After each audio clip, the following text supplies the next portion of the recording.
Señal directa. ¿Reforma constitucional o nueva constitución? Es la reflexión a la que nos invita el maestro Antonio Rocha Santos a continuación. ¿Cómo está? Muy buenas tardes. Muy bien, muchas gracias. Buenas tardes. Pues este día que estamos recientemente celebrando el 103 aniversario de la promulgación de la Constitución Política de los Estados Unidos Mexicanos, vale la pena preguntarnos si es necesario hacer una nueva Constitución o simplemente debe adecuarse la actual y debe respetarse. La actual Constitución Política de los Estados Unidos Mexicanos fue publicada en el Diario Oficial de la Federación el 5 de febrero de 1917. Hasta el día de hoy ha tenido 741 reformas mediante 240 decretos. La última reforma se llevó a cabo el 20 de diciembre del año 2019 y actualmente nuestra Constitución tiene 136 artículos. Comparativamente con la Constitución de los Estados Unidos de Norteamérica, fue creada esta Constitución el 17 de septiembre de 1787, fue ratificada e inició su vigencia el 21 de junio de 1788 y desde aquella fecha solamente ha sufrido 27 reformas, es decir, 27 enmiendas. Nuestra Constitución fue el resultado de una lucha política, social y armada que se inició más formalmente en el último periodo del gobierno de Porfirio Díaz, quien se había perpetuado en el poder durante casi 31 años.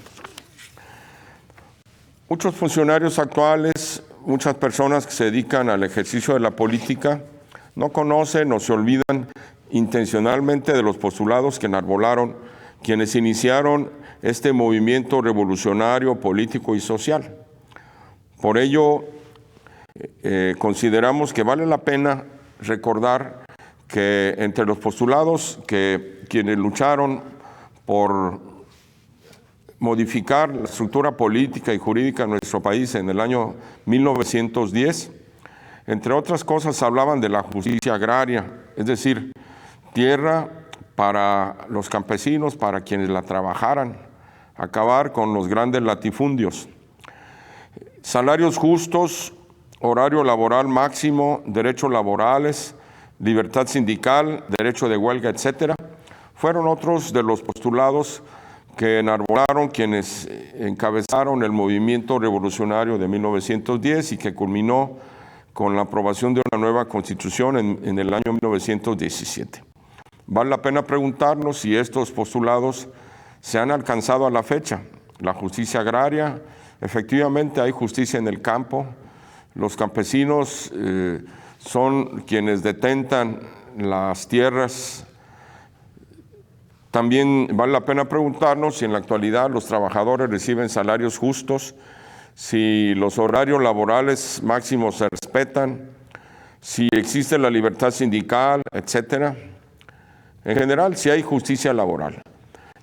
Otro de los postulados que se enarbolaron a inicios del año 1910 fueron la libertad de prensa, la libre manifestación de las ideas, la publicación de las ideas, de los puntos de vista y opiniones de los ciudadanos, la libertad de asociación política, etcétera, la democracia, el sufragio efectivo, que fue uno de los lemas de Francisco I. Madero.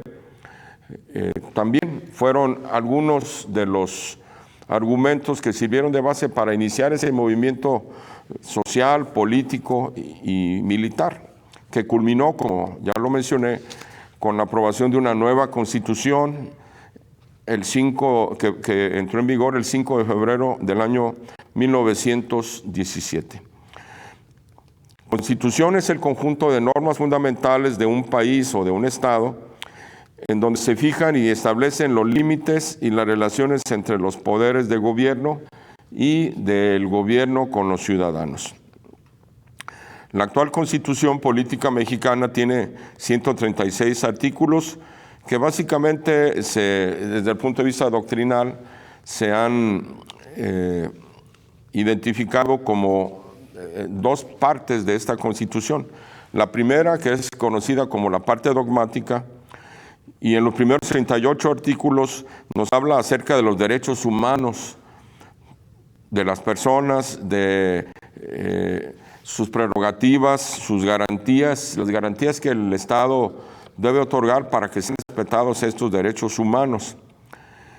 Y la segunda parte es la conocida como parte orgánica, es decir, los siguientes 98 artículos que definen la forma de gobierno, las relaciones entre los poderes, las atribuciones del Poder Ejecutivo, del Poder Legislativo, del Poder Judicial, la unión de estados o entidades federativas, la división territorial de nuestro país en municipios, las atribuciones de unos y de otros, etcétera. Y también nuestra Constitución está integrada por un capítulo de artículos transitorios. Como ustedes pueden ver, la Constitución de Estados Unidos de Norteamérica solamente se ha modificado en 27 ocasiones y nuestra Constitución se ha modificado cuando menos en 240 ocasiones, y en cada una de estas ocasiones que se modificó, se emitieron sendos decretos que a su vez reformaron o modificaron o adecuaron aproximadamente 741 artículos. Los artículos transitorios son temporales y aparecen cuando un artículo de la Constitución es reformado o es derogado para explicar en qué términos entra en vigor. ¿Por qué estamos hablando de Constitución? Porque es importante que los mexicanos conozcamos las leyes que nos rigen y que rigen las atribuciones de quienes nos gobiernan. Porque es importante que conozcamos nuestros derechos, nuestras obligaciones, y también que conozcamos cuáles son las obligaciones y las facultades que tienen los servidores públicos. Vale la pena preguntarnos nuevamente, ¿es necesario hacer una nueva Constitución o debe respetarse la actual y en cierta forma adecuarse a las condiciones y a las necesidades y a la problemática actual de los mexicanos? De los artículos de la Constitución destacan el primero, en donde se establece que todas las personas que ingresen a México gozarán de los derechos humanos reconocidos por nuestra Constitución y por los tratados internacionales. Se habla también acerca de que el Estado tiene la obligación de garantizar la protección de estos derechos humanos. Se habla de que todas las autoridades del ámbito de sus competencias tienen la obligación de promover, respetar, proteger y garantizar los derechos humanos de conformidad con los principios de universalidad, interdependencia, indivisibilidad y progresividad. También se habla en este artículo primero de la Constitución de que está prohibida la esclavitud en los Estados Unidos mexicanos, está prohibida la discriminación motivada por origen étnico o por género, por edad, por discapacidades, por condición social, por condiciones de salud, de religión, por preferencias sexuales, etcétera. Está prohibida la discriminación según el artículo primero constitucional. Y en el artículo 2 se habla acerca de las atribuciones que tienen las personas que forman parte del gobierno. Y además, algo muy importante, se habla del derecho de los pueblos indígenas a la libre determinación, a su autodeterminación, a respetar sus reglas. La nación, según lo establecido en este artículo segundo, tiene una composición pluricultural sustentada originalmente en los pueblos indígenas. Es una especial relevancia que se le da a la subsistencia, al reconocimiento a los pueblos indígenas y a sus formas de gobierno. El artículo tercero nos habla respecto a la educación, que debe ser laica, gratuita y que es responsabilidad del Estado impartirla. El artículo cuarto nos habla acerca del derecho que tiene toda persona a un medio ambiente sano para su desarrollo y bienestar, a una vivienda digna y decorosa. Este artículo ha sido de especial análisis en estos días, puesto que se ha llegado a la conclusión de que los programas de vivienda, tanto federal como estatal y en algunos municipios, han sido verdaderamente un fracaso, porque hay muchas viviendas abandonadas, muchas viviendas desocupadas, y los apoyos financieros, las decisiones gubernamentales que se han tomado en materia de vivienda han sido insuficientes y han sido prácticamente ineficientes, porque existen muchas viviendas abandonadas y existen muchas personas que tienen deudas excesivas con los organismos que aportan fondos para la adquisición de vivienda. El artículo 5, que nos habla acerca de que no se puede impedir a ninguna persona que se dedique a la profesión, industria, comercio o trabajo que le acomode, siendo lícitos.